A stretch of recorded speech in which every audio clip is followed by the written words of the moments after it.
As proteínas, elas são polímeros de aminoácidos ligados por ligações peptídicas de forma covalente. Aqui nós temos a estrutura, né, de uma ligação peptídica que é formada pela ligação do grupo carboxila de um aminoácido ao grupo amino, né, de outro aminoácido. E isso ocorre acompanhado pela perda de uma molécula de água, né? As proteínas também, elas são macromoléculas as mais abundantes aí e controlam praticamente todos os processos biológicos, né? E exercem funções como, por exemplo, catalisadores, né? Ou seja, como enzimas, né? Em diversas reações, como constituintes estruturais, como, por exemplo, a queratina, ela é uma proteína que faz parte de pelos, de unhas, lã, penas, né, dos chifres de alguns animais. Elas também atuam como hormônios, como por exemplo a tireoglobulina, que sintetiza hormônios da tireoide, o transporte de oxigênio por meio da hemoglobina, atuam como anticorpos que são proteínas, né? E também que são chamados também de imunoglobulinas, e que nós temos a estrutura de um anticorpo, né, que tem o formato da letra, né, Y, e também expressam a informação genética, além de outras funções. As proteínas, elas são organizadas em estruturas, né, e assim, né, elas são classificadas em estrutura primária, secundária, terciária e quaternária.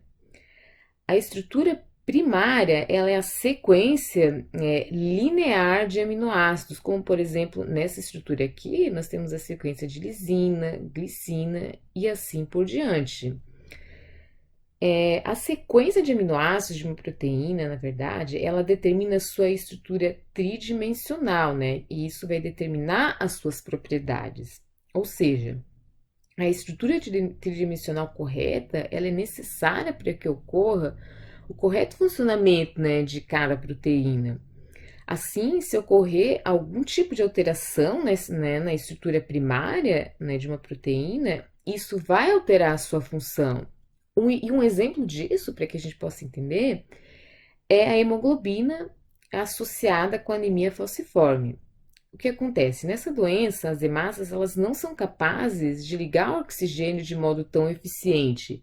Então, as hemácias elas assumem uma forma de foice, né? Por isso que a doença recebe esse nome, né? Anemia falciforme. E daí, com isso, as células falciformes elas tendem a ficar presas ali nos vasos sanguíneos, cortando a circulação. E isso aí vai causar danos a órgãos, por exemplo, né? Ou seja, então a anemia falciforme ela é consequência na troca de um resíduo de aminoácidos, né, na sequência da estrutura primária, né, de uma proteína.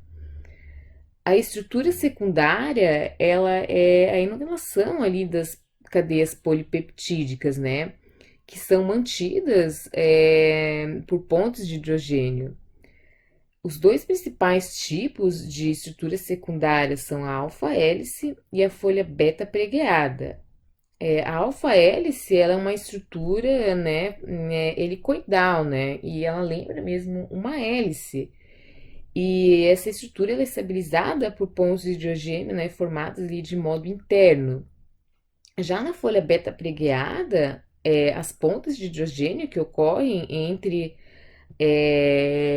as cadeias ali peptídicas, elas dão origem, né, a uma estrutura que lembra um zigue-zague, né, que vai se repetindo, né? E também são formadas por ligações de hidrogênio, né, entre as cadeias polipeptídicas adjacentes. As folhas beta-pregadas, elas podem apresentar duas orientações. A beta-pregada antiparalela, né, em que as cadeias alternadas, elas se estendem em direções opostas, né? E a beta-pregada paralela, as cadeias peptídicas se estendem na mesma direção, né? E também isso se estabiliza, ocorre por meio de ligações de hidrogênio, né? A estrutura terciária, ela é o arranjo tridimensional dos átomos de uma molécula. Um exemplo de estrutura terciária é a mioglobina, né? Essa estrutura aqui, que vemos aqui, né, nessa imagem. E aqui temos o esqueleto, né, peptídico, e em roxo nós temos o grupo M, né? As letras A H, que nós, né, podemos ver aqui A, B, F, G, né, C, D, G, H, elas indicam os segmentos helicoidais. A estrutura quaternária, ela é quando as proteínas contêm duas ou mais cadeias polipeptídicas distintas, ou então são chamadas de subunidades polipeptídicas, né? Um exemplo de estrutura quaternária é a hemoglobina, que é um tetrâmero de 4 cadeias polipeptídicas, duas alfa e duas beta. Em rosa, né, aqui, né, o vermelho, como, né, você preferir, nós temos duas subunidades, e em amarelo nós temos as duas outras subunidades que contêm, né, a proteína da hemoglobina. A desnaturação, ela é um processo que consiste na perda da estrutura tridimensional da proteína, né? E é importante ressaltar que aqui não ocorre, né, na desnaturação, a perda da estrutura primária. Os agentes que causam desnaturações podem ser físicos, como a temperatura, a luz, o pH, entre outros, ou agentes químicos, como os ácidos, as bases, os solventes orgânicos, né, como por exemplo o etanol, a acetona, né? Um exemplo assim bem comum, né, sobre desnaturação ocorre quando a gente frita um ovo, por exemplo, né?